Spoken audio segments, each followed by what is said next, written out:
Boa tarde.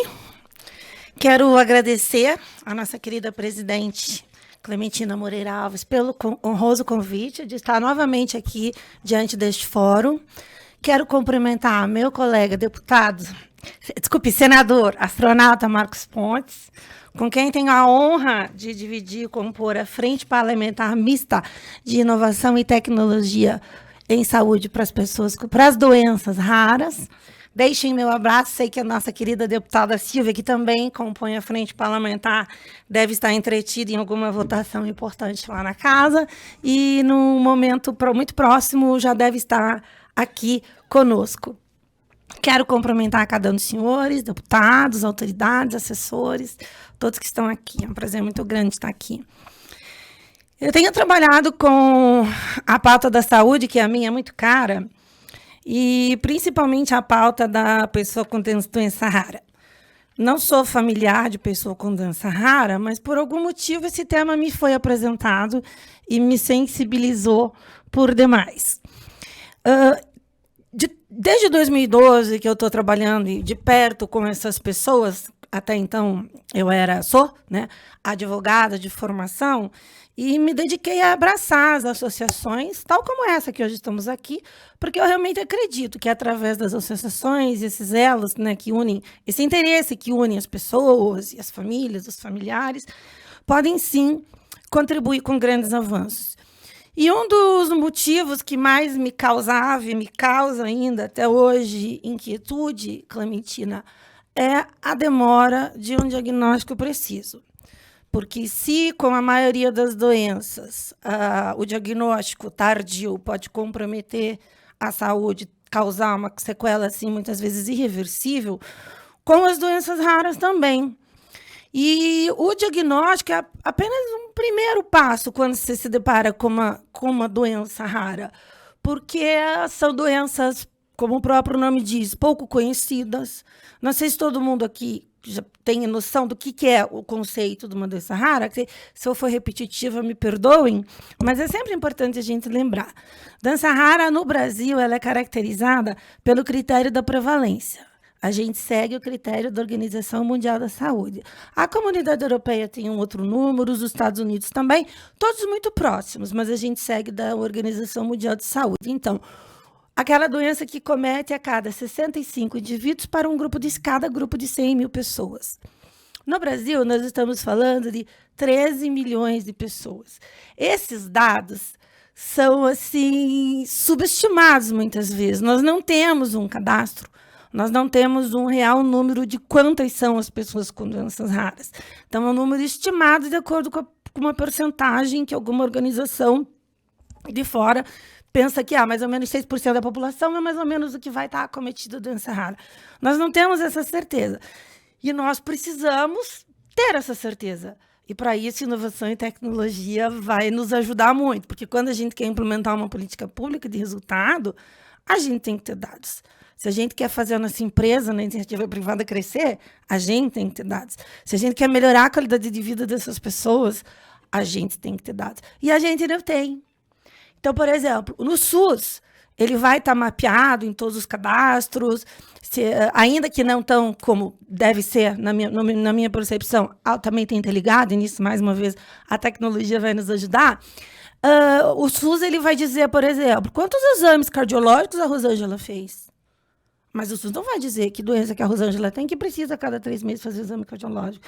Então, são informações assim que estão esparsas, que a gente precisa canalizar. E eu não tenho a menor dúvida que é através de mecanismos de tecnologia que a gente vai conseguir avançar. Mas não para por aí. Então, a gente tem o cadastro, a gente tem o SUS e todas essas instâncias que precisam, sim, estar interligadas. A gente precisa de um diagnóstico. O que mais a gente precisa? A gente precisa capacitar as pessoas na atenção básica da porta de entrada do SUS, que é a atenção básica.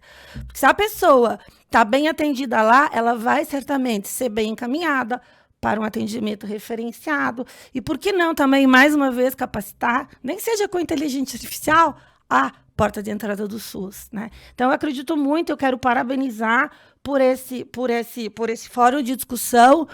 E toda essa minha angústia, que eu vivi muito com as famílias, E até a associação com a qual eu iniciei, tem tantas outras que eu guardo muito carinho e muito respeito, mas a qual eu iniciei esse ano, a gente perdeu 4 pacientinhos, né? Estavam com os medicamentos, mas é que tem doenças que são avassaladoras. A gente precisa, sim, pensar na cura. E como que a gente vai chegar na cura?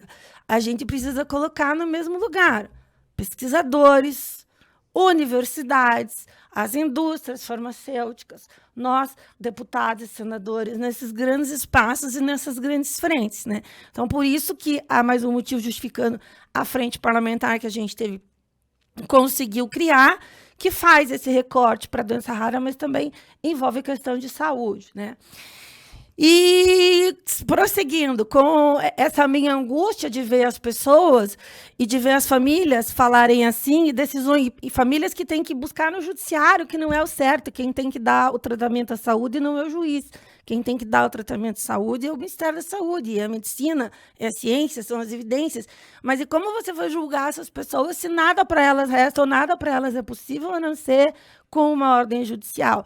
E vendo as ordens judiciais, e juízes são humanos, e humanos, como, né, nós sabemos, cometem erros, acertos e desacertos, e não uma, nem duas, nem 3 vezes a gente escuta e presencia, as famílias ficam indignadas, e eu me somo a elas. Por que eu vou destinar um medicamento um tratamento de 3 milhões de reais mês, um valor aleatório, só para uma pessoa, se com esse orçamento eu posso criar uma política pública ou ampliar uma política pública para uma doença não tão rara, não tão cara de ser tratada, mas que vai alcançar maior número da população? Se o critério do gestor for ter curtido e for lá que for ter número, mas não me parece que seja isso que a nossa Constituição quer. Me parece que a nossa Constituição quer, sim, o direito de saúde para todo mundo. E daí a gente vai ler na Constituição, né? A saúde é universal, para todo mundo, independe de contribuição, como é na Previdência Social. Mas tem que ter um critério. A gente tem que ter um critério, porque as necessidades... A gente fica aqui 3 dias falando das necessidades, mas os nossos recursos são limitados. Então, trata-se também de como alocar melhor esses recursos. E a gente tem que trabalhar, seja em doença rara, em doença não rara, certamente com a tecnologia a nosso favor, numa fase muito anterior. Na semana passada, estávamos na Câmara dos Deputados numa sessão solene discutindo diabetes. Que crianças estão desenvolvendo diabetes. Você vai pegar a faixa dos números, é um problema crescendo. E a diabetes é uma doença silenciosa, que se a pessoa não sabe que tem, pode ter uma doença muito pior decorrência da diabetes. Como que a gente vai querer tratar, né, desse problema daqui para frente se a gente não olha o que as crianças estão comendo na escola nesse exato momento? Porque se a gente sai daqui agora, é um desafio. A gente vai em qualquer escola pública de periferia e vamos pedir para abrir o armazém e ver o que está lá. Então, tudo isso para dizer que há coisas muito antes de um diagnóstico que pode ser feito, né? Fala muito o doutor Zacarias Calil, que deve comparecer aqui também, fala muito na terapia de cuidado. Ele acabou de voltar também do Reino Unido, eu tive a grata satisfação de estar com ele numa palestra, ele falou exatamente isso, que a gente precisa comemorar fechamento do hospital. A gente não tem que comemorar cada vez mais o hospital aberto, porque as pessoas estão doentes. A gente precisa pensar com tecnologia ou sem tecnologia, o que a gente pode fazer para a nossa população não adoecer.